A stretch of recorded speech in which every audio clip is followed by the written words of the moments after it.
Greetings, ladies and gentlemen. CCX here. Welcome to a Let's Play that's going to be happening in conjunction with Bayonetta because I can actually see it not being everyone's favorite cup of tea since, Bayonetta's not for everybody. So, I'm actually going to continue on with the Wario Land series and actually continue with this sequel, Wario Land 2. So, welcome, ladies and gentlemen. Sit back and relax because it is time to take a wild ride with our favorite greedy, hungry, coin loving bastard, Wario. Welcome to Wario Land 2 for the Game Boy Color and Game Boy because I had the wrong game. You can actually play this on the Game Boy, and it's a bit weird because the cartridge for Wario Land 2, it was a black cartridge. And the thing about the black cartridge is that it had the capabilities of being played on an original Game Boy and on a Game Boy Color. It maybe says Game Boy Color on its box, but you can actually play it on the original Game Boy, even if it did have the Game Boy Color. The only difference is that depending on the cartridge, then there are particular cartridges that only works for the Game Boy Color, even though it will end up saying only for the Game Boy Color. They're like a see-through cartridge with a particular chip inside it that only works for Game Boy Color systems. So you couldn't really play it off. You couldn't really play anything off of the Game Boy, or the Game Boy Pocket. That's why games like I think Pokemon Crystal is a good example.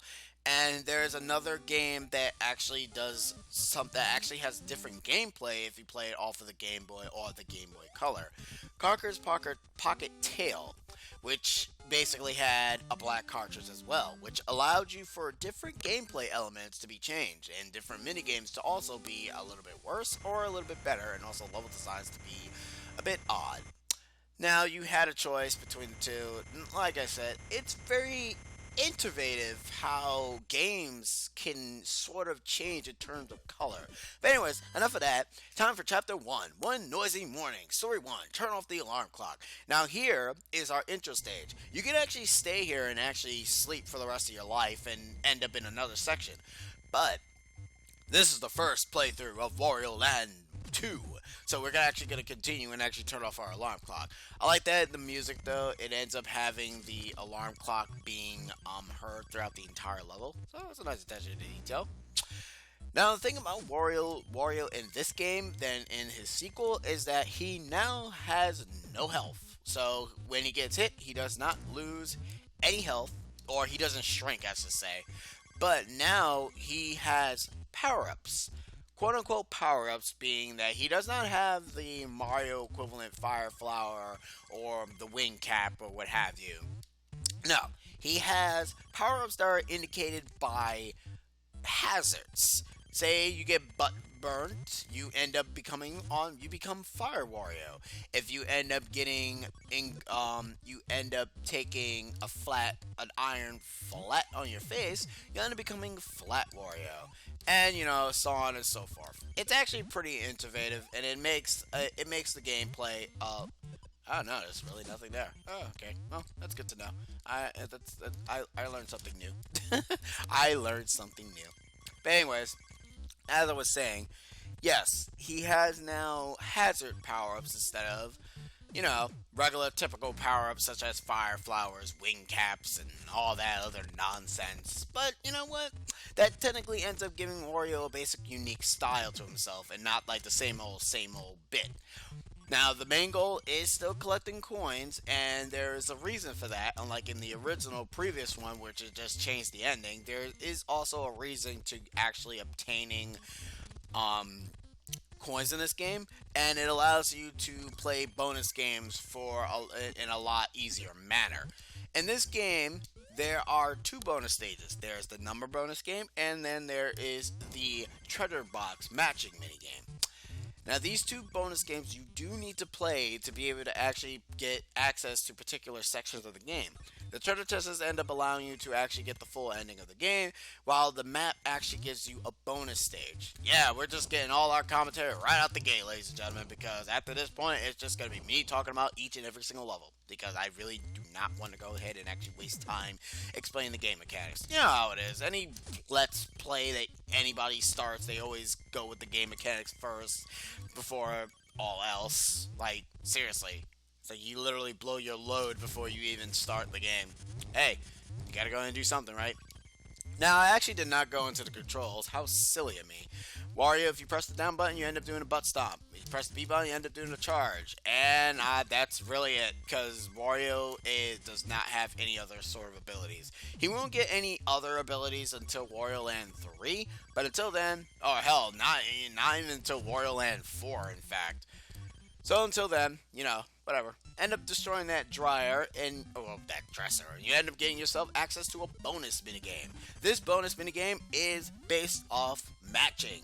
Now, hard will end up flipping them for 2 seconds, normal 5 seconds, easy for a good amount of 10 seconds. So we're actually gonna go with normal because I actually do not have enough coins to actually last me a day. So be sure to pay attention to all the slots, guys, because remember, they will go really, really fast. Alright, I think I saw it. Thank goodness, because like I said, even with normal, it is still difficult to actually try this. Luckily enough, though, well, actually, no, not luckily enough, because I think all of them are actually in if my guess is right, okay, no, they won't really show you anything. Because I thought what happens is that I'm not sure if the pictures are randomized.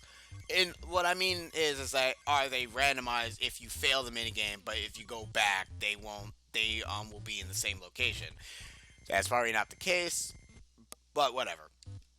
Anyways, you want to actually you want to accumulate a lot of coins during this time. Occasionally, though, if you continuously destroy a lot of stuff, you can potentially find yourself a silver coin. Silver coin is worth a lot, and of course, also the glorious big giant Wario head coins are also worth a lot as well. But they're rare, and so is the silver coins. I actually do not remember the indication of how to get the silver coins to show up. So yeah, you're gonna have to just gonna have to just believe me, guys. I mean, seriously. Anyways, it's time for the boss fight, and this boss fight is actually really pathetic. In fact, I'm gonna just say this now: all the bosses in this game cannot kill you; they can only make you reset. And I'm just gonna say that's probably even worse than anything else. That's probably worse than any speedrunner has to deal with. And I mean, I really haven't seen any speedruns in this game, but I'm pretty sure that they are disgusting. Just like every stinking speedrun. Seriously, Wario has coins in his roof. I mean, in his fireplace. What the crap, man? That's just really ridiculous. Anyways, once we get here, we end up finding the alarm clock, and now we get to stop this. You guys ever wonder how to go ahead and actually stop your alarm clock from annoying you? Well, Wario has found out. You end up joining Wario here, you end up looking at your alarm clock and saying, you know what, you are being a pain in my tuchus. Yeah!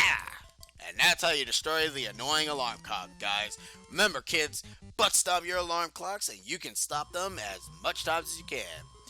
Don't do that, kids. That's really terrible. Now, the stage coins are the things that you'll use to get the treasure that you see over there.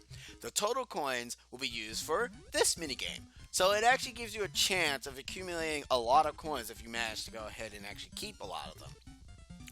Now, this is a magic minigame where you have to guess what number is what. As of right now, for any 50 coins you pay out, it'll end up turning a panel.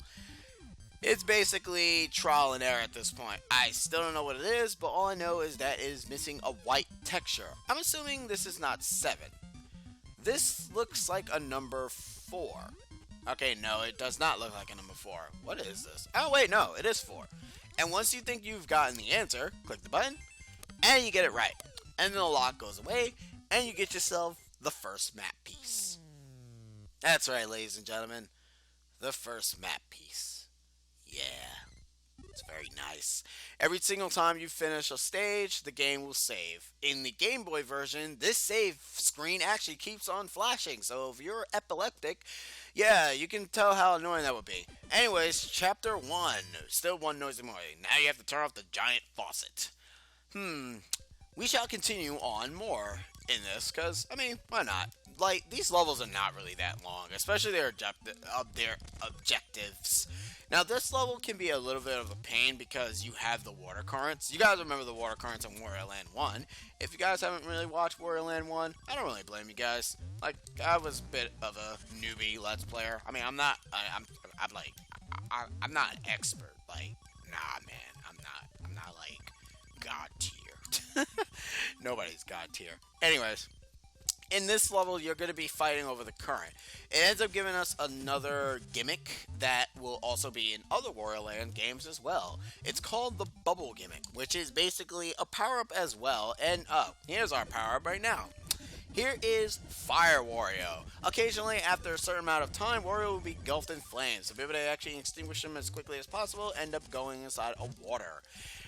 Yeah, you probably are thinking, how in the world can that actually really help Wario? You know what? I don't know. So just roll with it. You'll end up having to go ahead and step on these dressers. I don't know why I keep calling them dryers, because I assume that everything is a dryer, guys. Like, I really assume a lot of stuff.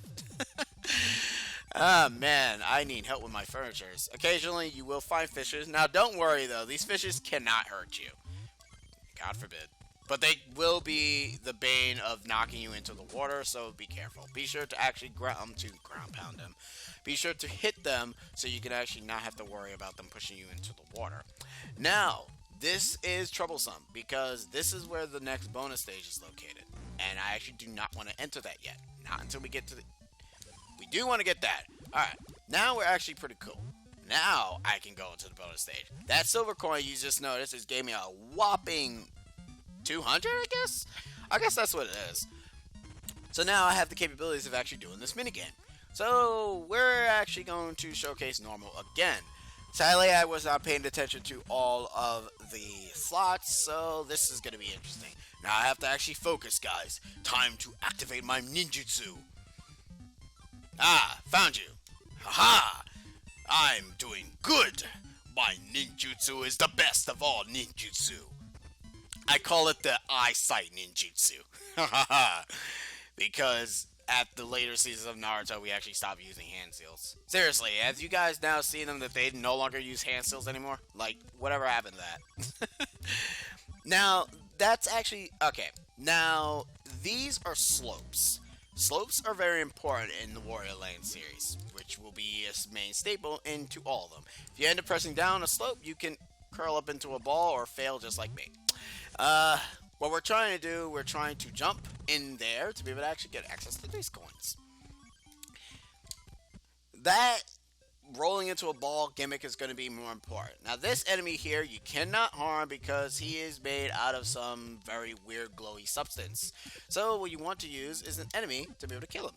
Anytime you kill an enemy with an enemy, you end up always getting 2 coins. Also, I don't think he actually respawns. No, he does respawn. Okay, all the enemies respawn. I lied, guys. But luckily enough, also their coins respawn too, so that's also nice. That is really nice. Anyways, want to go through here and get some more coins. Yes, this is a I show you everything sort of game.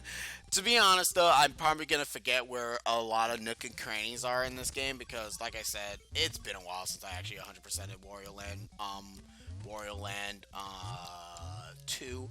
The reason why I always keep having trouble in actually remembering the title is because it's actually really not that hard. It's actually really hard to remember any of them. And also my nose is itching, so you guys already know what that is. Ah, here we go. We end up coming up here. We end up finding ourselves some hidden coins as well. That's always nice. So be sure to actually come up here and be able to get some more coins. Having coins is funny. Having coins is funny. Anyways, we want to go ahead and turn off this faucet so we can stop the water. And it does stop the water. Oh, I guess the gimmick that I was talking about is not actually in this level yet. Whoops, sorry guys. Anyways, as I said before, accumulating a lot of coins is very important to be able to actually beat this minigame. Now, sometimes you can get a hint, and what I mean by a hint, you can probably indicate what it's gonna be. Like this here, this has gotta be clearly something that I know. This looks like a. This looks like a. Oh, I know what this is. This is a 3. Yeah. So, like I said, if you know the set order of each and every single puzzle tile, well, every single tile, you could probably potentially end up guessing it. I don't recommend guessing it when there's nothing there. So, yeah. Don't do that. Anyways, guys, that is the end of this part of Wario Land 2. In the next episode, we'll be heading to Chapter 1. Story 3. Let the water out. I've been CCX, and I'll be seeing you guys next time. Catch you guys later. See yas.